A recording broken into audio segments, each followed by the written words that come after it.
Olá, precisamos falar sobre o aborto. A Suprema Corte está debatendo a descriminalização do aborto e eu gostaria de participar com algumas ideias. As pessoas que defendem a descriminalização, elas querem simplesmente que, sob certas circunstâncias, a mulher tenha o direito de interromper a gravidez. Dessa maneira, ela terá a proteção e a assistência do Estado para que a prática seja o menos traumática possível. Qual é a polêmica, então?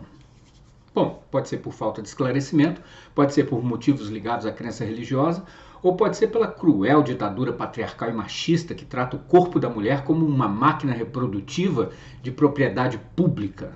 Porém, isso não supera o principal argumento dos que são contra, que é a defesa incondicional da vida. E sobre isso, eu gostaria de trazer alguns elementos para o nosso debate. Vamos ser sinceros?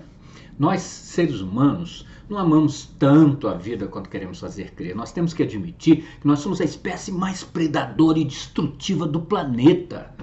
O que nós mais fazemos é matar, incluindo vidas humanas. Guerras, chacinas, homicídios, genocídios, feminicídios, sem contar a quantidade de veneno que nós ingerimos no cigarro, refrigerante, nas drogas, alimentos industrializados, agrotóxicos, pela própria e deliberada vontade de prejudicar a nossa própria vida.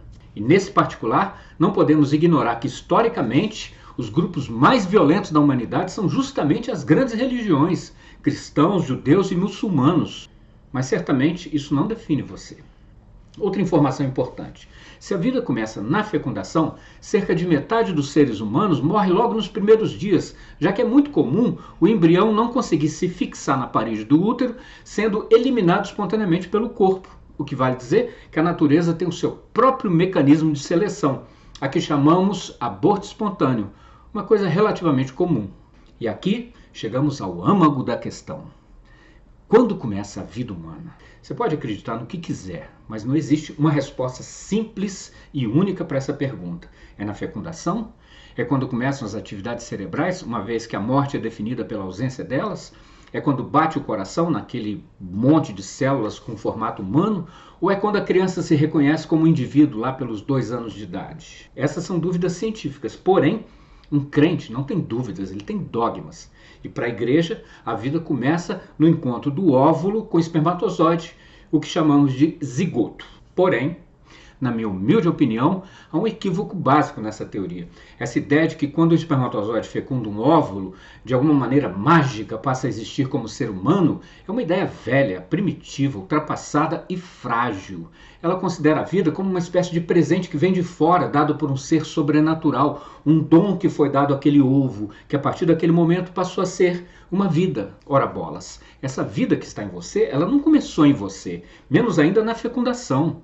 O óvulo e o espermatozoide que se juntaram para formar você, eles já tinham vida, e era uma vida humana. Não é possível que, se você juntar um óvulo humano e um espermatozoide humano, dessa junção nasce um rinoceronte. A vida humana, em potencial, já existe, tanto num quanto no outro.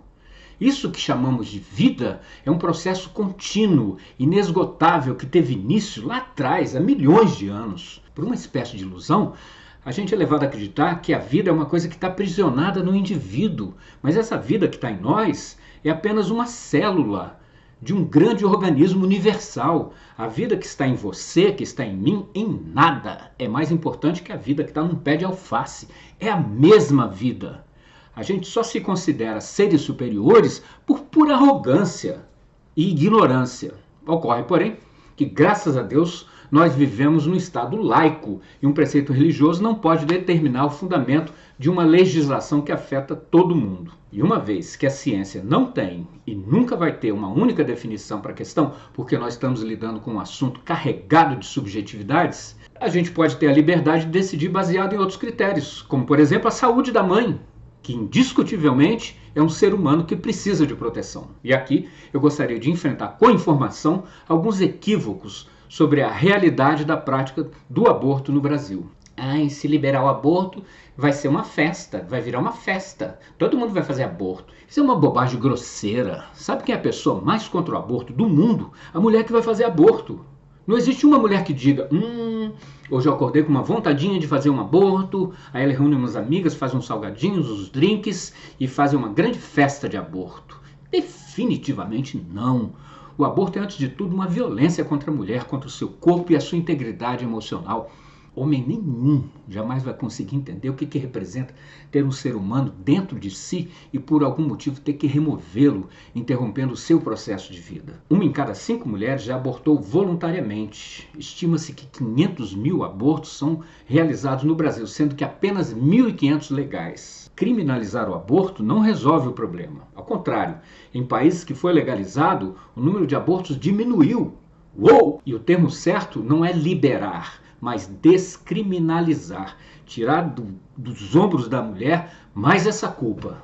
Eu acho que aborto não é um problema de saúde pública. Você acha? 98% de abortos clandestinos acontecem em países em desenvolvimento como o nosso. 73% em condições inseguras e 23% das mulheres que fazem aborto nessas condições ficam com sequelas. Se ela não queria ter um filho, por que ela não se preveniu?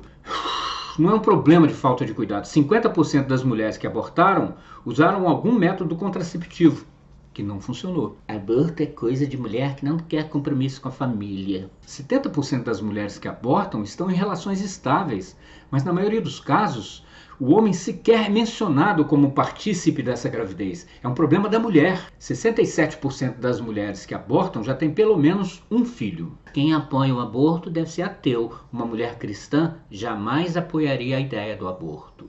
Pode ser que não apoie a ideia, mas 56% das mulheres que abortam são católicas.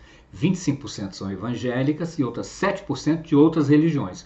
Ou seja, 88% delas têm alguma crença religiosa. Filho que ela recebeu é um presente da vida. 70% das adolescentes que continuaram a gestação abandonaram a escola e os estudos, interrompendo o seu processo de desenvolvimento pessoal. Se você faz um aborto, você pode estar matando um Einstein ou um Hitler.